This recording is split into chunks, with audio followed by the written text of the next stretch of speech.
Story time! Okay, so my freshman year of high school, I had this group of friends, but by sophomore year, a lot of the group had already moved to another school, so I was stuck with this one girl. We'll call her Chaparrita. So Chaparrita had had this boyfriend since freshman year, and there was never any problem between me, him, or her before. We were always really cool. So this one day I walk into class, and she calls me over to her, and she starts telling me about how she logged into her boyfriend's messenger and saw that he was texting someone who had a crush on me, and they were talking about me. While she was reading the messages, she saw that the person he was talking to sent a message that said, "Stephanie is really pretty." And my friend's boyfriend responded with, "Yeah, she is pretty." So after that, it was kind of awkward, so I stayed quiet because I didn't know how to respond to that, and then she said, "He shouldn't be calling you pretty." So I told her to talk to him about it, but she told me she couldn't because she had logged into his messenger without him knowing. So after that, I thought that was the end of it, but then I started to notice that she would try to insult me and try to make me feel bad about myself. She would call me ugly and tell me I was either too skinny or too fat or I didn't have this and that. And at first I thought she was just playing, but then I started to realize that she wasn't. But then one day we were in class and my teacher asked me a question, so I answered. And after I answered, that's when Chaparrita said something stupid like under her breath, and I was already fed up with her, so I told her something back. So we started arguing in front of the whole class for like at least 5 minutes. And we actually started arguing in Spanish.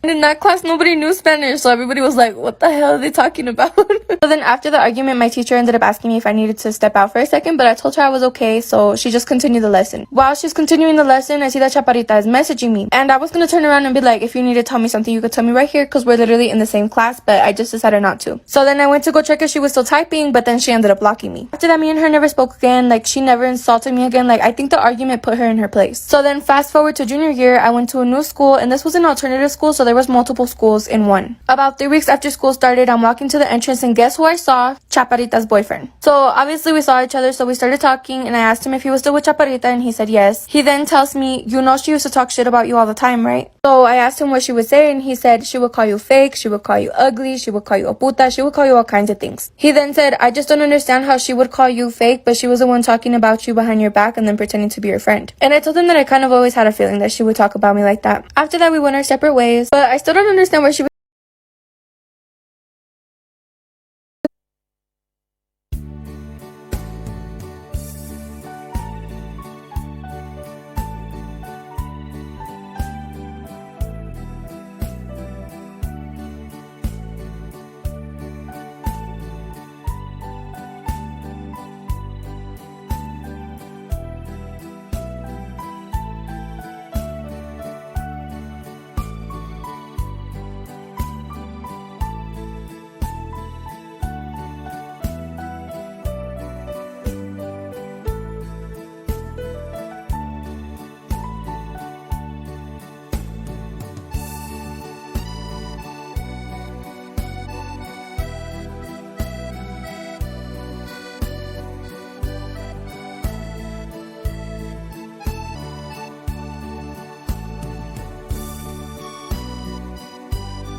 was mad at me. Personally, if I was in her situation, I would have been mad at my boyfriend, not my friend.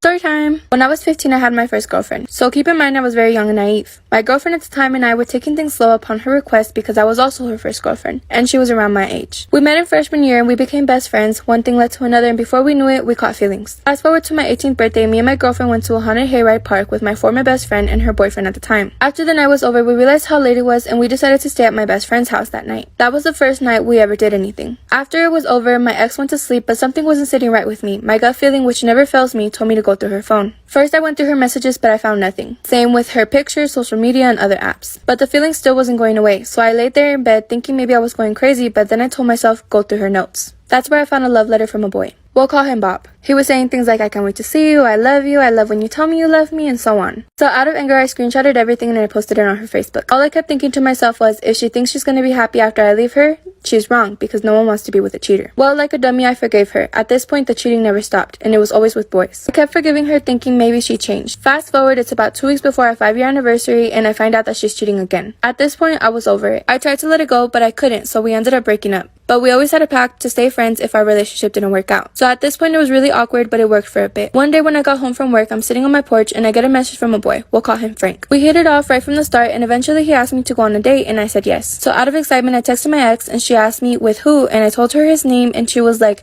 you're not gonna want to do that because that's Bob's best friend. And my heart dropped. I told Frank I couldn't go on a date because if Bob is really his best friend, then he should know me. The next day I asked my mom for advice and she told me that I should do what would make me happy. So in the end, I ended up saying yes. I've been with Frank for 3 years and me and Bob are extremely close. All is forgiven, but I don't talk to my ex anymore after finding out the truth from Bob.